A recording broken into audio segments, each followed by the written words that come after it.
Hey, Riddle here. Welcome to my channel, or welcome back. If you're a subscriber, I appreciate it. I wanted to show you the progress from the last time I showed you my garden video, because we're on a new property this year.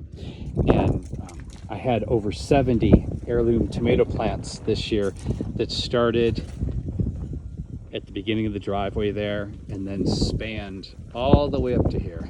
I think I had over 30 varieties. And my experiment was to see if I kept some of the tomatoes that I started from seeds, instead of putting them right in the ground all at the same time.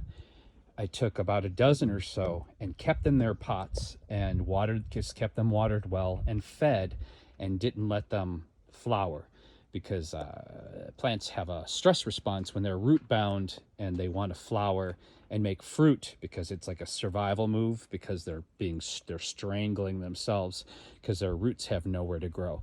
So what I did is I planted all of these tomatoes at the regular time and then waited 4 to 6 weeks and planted these tomatoes for my second harvest to see how long I could keep the tomatoes going.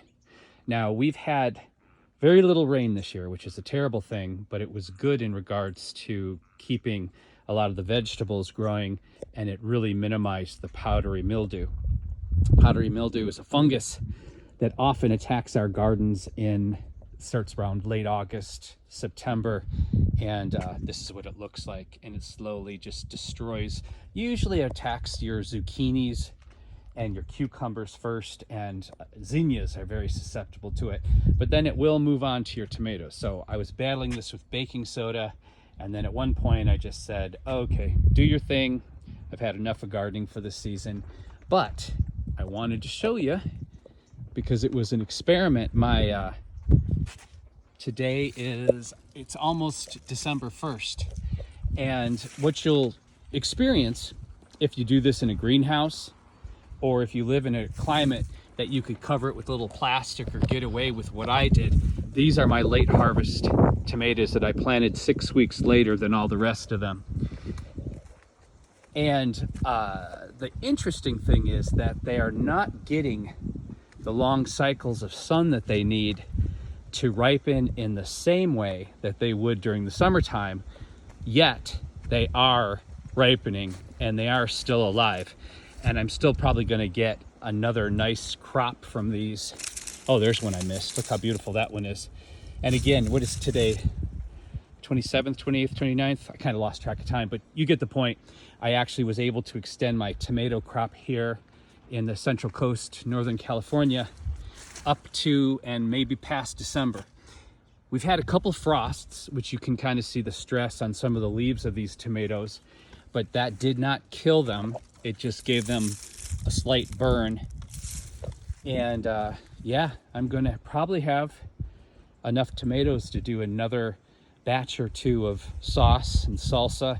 I got some nice smoked chipotle pepper powder that I didn't get a chance to use yet, so maybe this is going to be my chipotle salsa harvest, and maybe one more batch of spaghetti sauce. One thing I do have to say, and this will make a lot of sense to you, these tomatoes definitely aren't as homegrown-y tasting. The flavor's not as rich as the summer tomatoes, but they're still a hell of a lot better than what you get at the grocery store. So this particular experiment, I would say, was very successful. And so next year, depending where you live and how tenacious of a gardener you are, I would suggest you trying to plant 2 crops of tomatoes. First crop goes in your regular time, whenever that is, and the second crop can go in anywhere from 3 to 6 weeks after you plant your first crop of tomatoes. And then, if you're lucky, you will have tomatoes in November and possibly into December, like I'm achieving here. Very exciting. Because aren't you just sad? It's just the saddest thing when you eat the last homegrown tomato from the garden and you have to go to the store and buy that wax fruit. It's just, It's just not the same thing. Good news, exciting news. I got a greenhouse, 12 by 12, as a belated birthday present, which is going to be set up right there behind the grape arbor. And that's actually going to give me the ability to probably grow some of this stuff, peppers and tomatoes, year round once I get the temperature correct in it. But I'm more excited about having that greenhouse to start responsibly collecting some more rare staghorn ferns and orchids and things again, because you just can't do it without a reliable greenhouse with good humidity and temperature control. Okay, that's it. Just wanted to show you that my experiment was successful for my garden. People who subscribe to my channel for my garden updates and garden wisdom.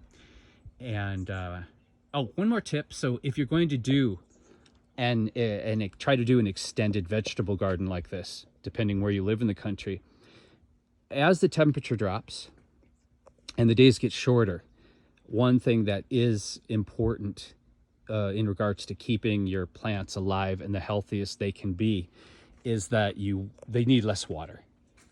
Less water will do two things. One thing, especially on the leaves and foliage, it's going to help the fungus from forming.